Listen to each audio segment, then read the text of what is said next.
आज परत एकदा सिद्ध झालं की लोक मुली जन्माला घालायला का नको म्हणतात ते, आणि स्त्री भ्रूण हत्या का होते ते.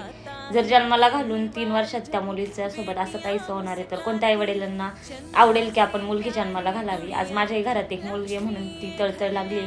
जोपर्यंत गोष्ट आपल्या घरापर्यंत येत नाही ना तोपर्यंत कोणालाच ते हे होत नाही, म्हणजे त्या गोष्टीची तीव्रता किंवा दुःख समजत नाही. बाहेरून आपण कॅन्डल पेटवतो, हे कोणी परंपरा काढली काय माहिती, मला मी तर ह्याच्या पूर्ण अगेन्स्टच आहे. एक काळ असा होता की स्त्रियांवरती जर गोष्टी आल्या तर आपल्याकडे रामायण झाले, महाभारत झाले, छत्रपती शासनमध्ये किती छान नियम होता की डायरेक्ट त्याचा चौरंग करून त्याला फेकून दिलं जायचं. पण आत्ता आपण प्रशासनावरती का विश्वास ठेवतोय, एवढे सारे पाठीमागे विषय झाले सगळ्या मुलींसोबतचे, त्याच्यावर ते काही निर्णय नाही देऊ शकले तर आता काय देणार आहे. सो ह्या गोष्टीचा जाहीर निषेध, आणि मी तो प्रशासनाचाही निषेध करते. तुम्ही फक्त तुमचे किस्से भरा, बाकीच्या गरिबांना तुम्ही असेच वाऱ्यावरती सोडून देणार आहे.